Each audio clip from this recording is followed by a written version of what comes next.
Hello everyone, in today's tutorial we're going to be going over how to perform a sparring style rear leg axe kick.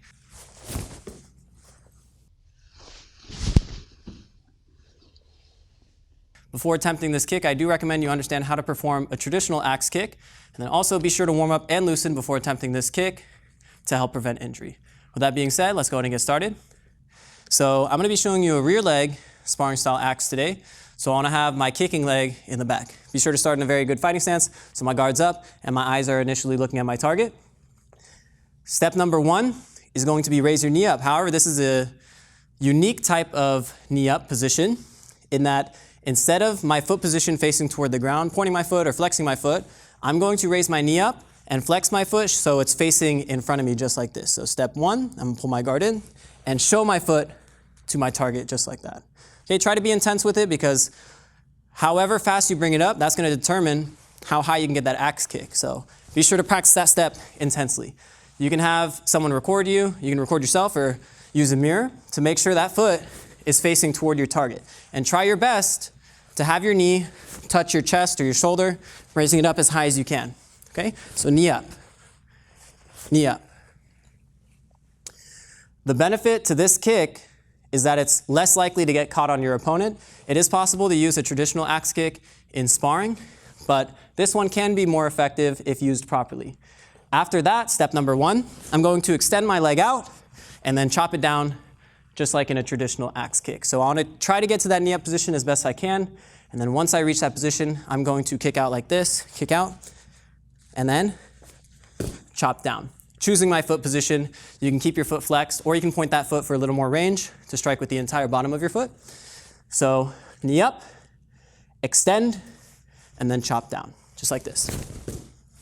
Think about pushing away from you. So I go to that knee up position, I push away, and then I chop down at the last second, just like this.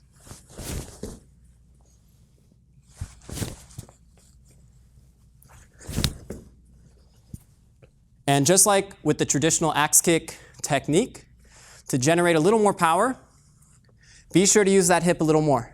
So I'm going to stick out the same side hip, matching the leg I'm kicking with. So I'm kicking with my right leg.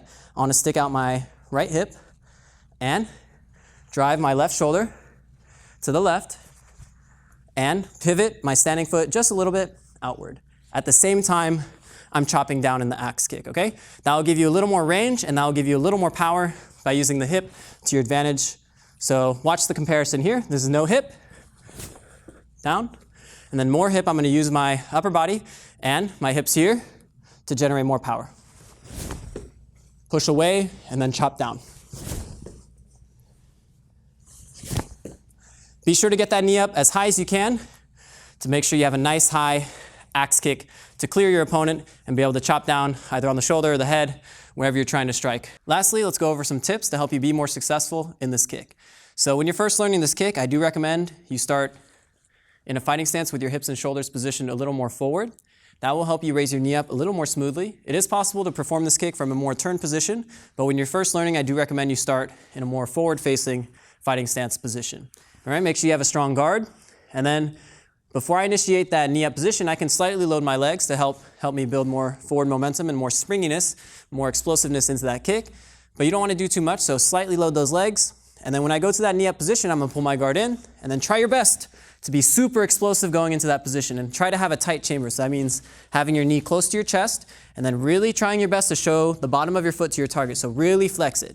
Try to have a super tight chamber. So that means knee to your chest and heel close to your butt as best you can without letting your entire foot face toward the ground. Remember, we still want that knee up and that foot facing toward our target. And then from here, having that tight chamber, I want to make sure I fully extend for maximum range and maximum power. Then here I choose my foot position and then slam it down as quickly as I can. You have to be explosive and intense. You don't want to be slow on that part. So after that knee up, I want to stick it out and slam it down as quickly as I can. And then don't forget that technique that we showed you to help you generate more power where you utilize the hip. So stick the hip out a little bit and drive the shoulders the opposite direction to help you generate more power. But be sure to keep your eyes on your target whenever you're performing this kick. And then as you're using the hip and turning the shoulder, be sure to pivot that standing foot just a little bit to help you smoothly rotate during that part of the kick. All right, so whenever I'm doing it, I want to smoothly rotate Knee up, extend, slam it down. I want to rotate on that foot to allow me to perform the down motion of the kick a little more smoothly. All right? So make sure you start in a good guard. Hips and shoulders more forward to make it a little easier. Whenever you raise that knee up, pull those hands in. Have a super tight chamber, and if you want a higher chamber, make sure you pivot that standing foot slightly outward. So knee up, I'm gonna pivot that standing foot slightly outward, making sure I have a super tight chamber, knee to my chest, and foot is flexed, heel close to my body also. Then from here, I'm gonna fully extend, all right, to get maximum range, stick my hip out as much as I can, choose my foot position, and then slam it down as quickly as I can to recover, just like that. And then I'll reposition my guard out of the landing. So watch a couple of the full speed sparring style axe kicks that I'm about to demonstrate. I'll do a couple facing toward the camera here, and I'll do a couple to the side so you can see. Just be intense, be explosive. Don't be slow in this kick. It's actually harder to kick higher if you're going slow. So you do have to give it some speed. Just make sure you're nice and warm before doing that to help prevent any injury to your hamstring.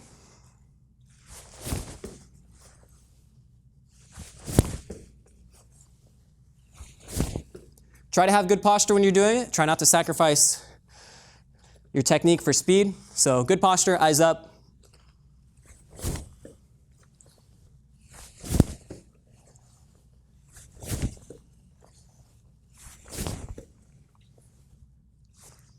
And that's how you perform a rear leg sparring style axe kick in Taekwondo. If you have any suggestions for what we should do a tutorial on next, be sure to leave it down in the comments below. This is Champions Taekwondo Academy. Thanks for watching.